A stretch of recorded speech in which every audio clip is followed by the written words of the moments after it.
আবারও তৃণমূল কংগ্রেসের যারা কর্মী সমর্থক আছে, সিভিক কর্মী আছে, নেতৃত্বে তারা কিন্তু এসে এখানে কিন্তু একেবারে যুক্ত আগুন জ্বালিয়ে দিচ্ছে।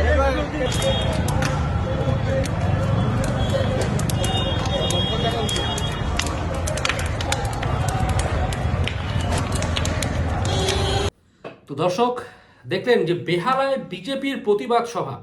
এই প্রতিবাদ সভাতে আগুন লাগিয়ে কার্যত সভা মঞ্চটিকে জ্বালিয়ে দেওয়া হচ্ছে।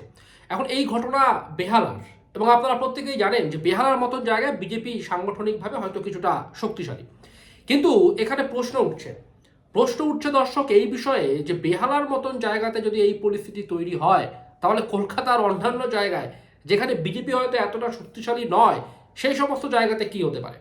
দেখুন, এই যে ঘটনা, এই ঘটনার সূত্রপাত হয় এখানে বিপ্লব দেব, ত্রিপুরার প্রাক্তন মুখ্যমন্ত্রী। নামগুলি একটু ভালো করে শুনবেন। বিপ্লব দেব ত্রিপুরার প্রাক্তন মুখ্যমন্ত্রী।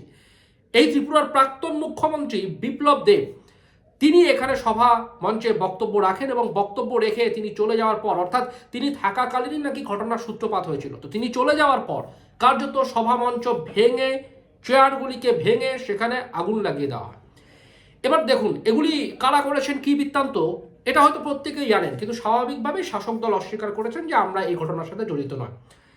দেখুন, বেশ কয়েকদিন আগে বাঁকুড়ার ওন্দাতে বিজেপির আইটি সেলের কর্মী, বিজেপির সক্রিয় কর্মী, তার বাড়িতে আগুন লাগিয়ে দেওয়া হয়, এবং তিনি অভিযোগ করেন যে তাদেরকে, অর্থাৎ তার পরিবারকে সেখান থেকে পুড়িয়ে মেরে দেওয়ার চেষ্টা করেছিলেন দুষ্কৃতীরা। এবার দুষ্কৃতী কারা আপনারা প্রত্যেকেই হয়তোবা বুঝতে পারছেন যে কাদের কথা তিনি সেখান থেকে বলেছেন। শোনা যায় এই ব্যক্তি নাকি এসআইআর এর ফর্ম ফিল আপ করে সাধারণ মানুষকে সাহায্য করেছিলেন। এছাড়াও আরও একাধিক ঘটনা, যে ঘটনাগুলি হয়তো আমরা এই মুহূর্তে পুরোপুরিভাবে ব্যাখ্যা দিতে পারছি না বা ব্যাখ্যা করতে পারছি না, হয়তো বা সময় লাগবে। দেখুন, বিজেপির এই মুহূর্তের যা পরিস্থিতি, বর্তমান যা পরিস্থিতি, তাতে পশ্চিমবঙ্গের একাধিক জায়গা রয়েছে দর্শক, যেখানে 2026-এর নির্বাচনে বিজেপি প্রচার করতে পারবে কিনা এই বিষয়ে সন্দেহ আছে। এই যে জায়গাগুলিতে আপনারা দেখছেন রাস্তা বন্ধ করে, রাস্তা অবরোধ করে, এসআইআর এর বিরোধিতা করে সেখান থেকে বিজেপির বিরোধিতা করা হচ্ছে, অর্থাৎ যে বিরোধিতা এসআইআর এর বিরোধিতা করার কথা, সেখান থেকে আলটিমেটলি বিজেপির বিরোধিতা শুরু হয়ে গিয়েছে। আপনারা কি ভাবছেন যে বিজেপি সেখানে গিয়ে প্রচার করবে, বিজেপি সেখানে গিয়ে তাদের প্রার্থীকে নিয়ে ঘরে ঘরে গিয়ে বলবেন যে আমাদেরকে ভোট দেবেন? এটা সম্ভব? পশ্চিমবঙ্গের বহু জায়গায় এরকম, এখন এই মুহূর্তে দাঁড়িয়ে বহু এরকম জায়গা রয়েছে দর্শক বন্ধুরা, যেখানে কার্যত নির্বাচনের সময়, বিধানসভা নির্বাচনে বিজেপি প্রচার করতে পারবে কিনা, বিজেপি সেখানে গিয়ে মানুষের কাছে ভোট চাইতে পারবে কিনা এই বিষয়ে সন্দেহ আছে। এই এসআইআর নিয়ে সাধারণ মানুষের একটা বড় অংশের, যাদের ক্ষোভ বিক্ষোভ হয়তো বা নির্বাচন কমিশনের ওপরে ছিল, কিন্তু এই মুহূর্তে সেই ক্ষোভ বিক্ষোভ নির্বাচন কমিশন থেকে ট্রান্সফার হয়ে পুরোপুরি বিজেপির উপর গিয়ে পড়েছে। ফলে এখানে বিজেপিকে বা বিজেপির কর্মীরা যারা রয়েছেন, যারা ভাবছেন এখনও লড়াই করবেন, তাদের পক্ষে কিন্তু এই লড়াই প্রত্যেক দিন আরও কঠিন থেকে কঠিনতর হচ্ছে। বিপ্লব দেবের মতন প্রাক্তন মুখ্যমন্ত্রী, ভালো সাংগঠনিক নেতা, যিনি পশ্চিমবঙ্গের দায়িত্বে রয়েছেন যে 2026-এর নির্বাচন পশ্চিমবঙ্গে বিজেপি জিতে আসতে পারবে তার ক্ষমতায়, তার সাংগঠনিক দক্ষতায়, সে বিপ্লব দেব যখন সভা করছেন, তখন যদি এই পরিস্থিতি তৈরি হয়, তাহলে সাধারণ বিজেপি কর্মী যারা বিভিন্ন জায়গা থেকে এখনো স্বপ্ন দেখছেন পশ্চিমবঙ্গে কবে শাহী গেম শুরু হবে, কবে পশ্চিমবঙ্গ পরিবর্তন হবে এবং আমরা লড়াই করে পরিবর্তন আনবো, তারা একবার ভেবে দেখবেন 2026-এর নির্বাচনের আগে, যখন এই ভোটের পর, মানে এই এসআইআর এর পর যখন ভোট প্রক্রিয়া শুরু হবে, অর্থাৎ 14ই ফেব্রুয়ারি ফাইনাল ভোটার লিস্টের পর যখন ভোট প্রক্রিয়া শুরু হবে, তখন কি পরিস্থিতি তৈরি হতে পারে। এখন এই বিষয়গুলির ওপর যদি একটু ভালো করে পর্যালোচনা করা যায়, দেখবেন এখানে শাসক দলকে অভিযোগ করে কোনো লাভ নেই।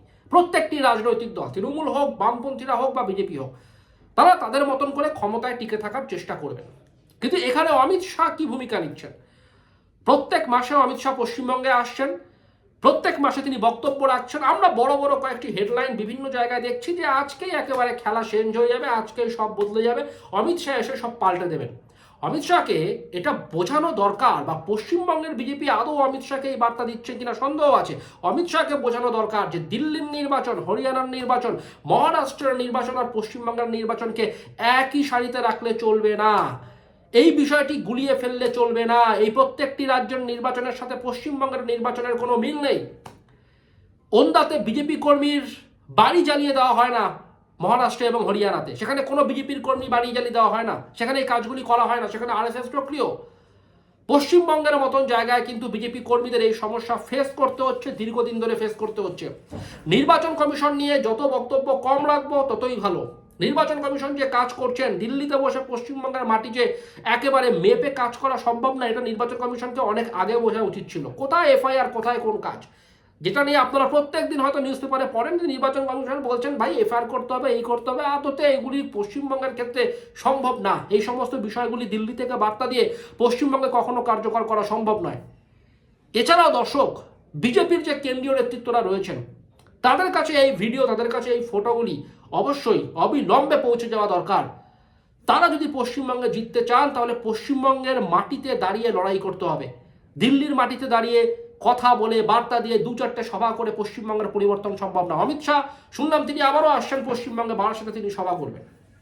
তো অমিত শাহ বারাসাতে সভা করবেন, তাতে বাঁকুড়ার ওন্দাতে বা দক্ষিণ 24 পরগনায় বিজেপি কর্মীর কোনো পরিবর্তন হবে না।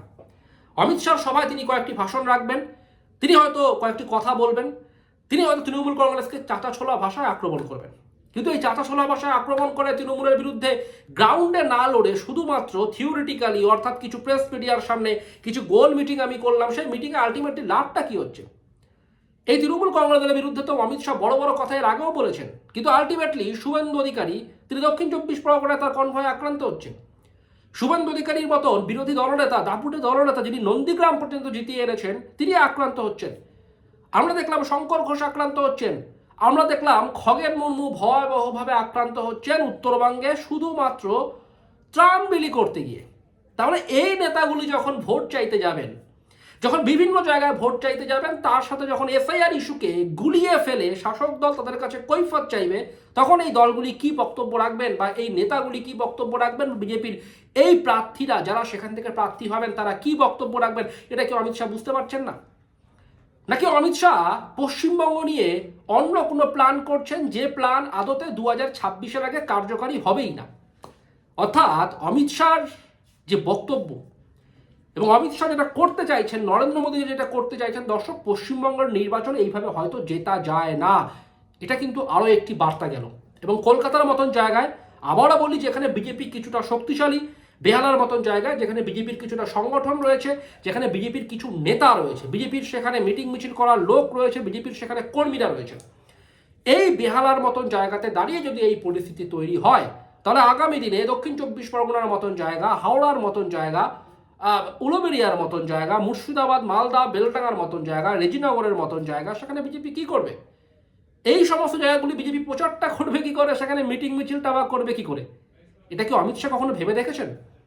নাকি অমিত শাহ ভাবছেন যে প্রত্যেক মাসে আমি যাব, 2-4টে কথা বলবো, মানুষের সাথে একটু আলাপ আলোচনা করব, তারপরেই দর্শক বন্ধুরা সব একেবারে পরিবর্তন হয়ে যাবে? দেখুন, পশ্চিমবঙ্গে এইভাবে শুধুমাত্র মিটিং মিছিল করে, বক্তব্য রেখে, 2-4টে কথা বলে যদি পরিবর্তনটা করাই যেত, তাহলে পরিবর্তন কিন্তু 2021-এই হয়ে যেত। পরিবর্তনের জন্য 2023, 24, 25, 26 পর্যন্ত অপেক্ষা করতে হতো না। কিন্তু পশ্চিমবঙ্গে সেই পরিস্থিতি নেই, এটা অমিত শাহকে বুঝতে হবে। পশ্চিমবঙ্গে ভোট করানোর মতন, বিজেপির ভোট কেন্দ্রে নেমে লড়াই করার মতন পরিস্থিতি নেই। বিজেপি কর্মীরা প্রত্যেক দিন আক্রান্ত হচ্ছেন। এই কর্মীদের পাশে এখন যদি অমিত শাহ আর নরেন্দ্র মোদীরা না দাঁড়ান, তাহলে এরা পরবর্তীকালে কোথায় কোথায় গিয়ে প্রচার করবেন, কোথায় দলের জন্য তারা নামবেন? তারা নিজেদের জীবনের মানে বাজি রেখে তারা কি করতে নামতে যাবেন প্রচারে? তাদের পরিবারের কথা না ভেবে তারা কেন বিজেপির হয়ে প্রচারে নামবেন?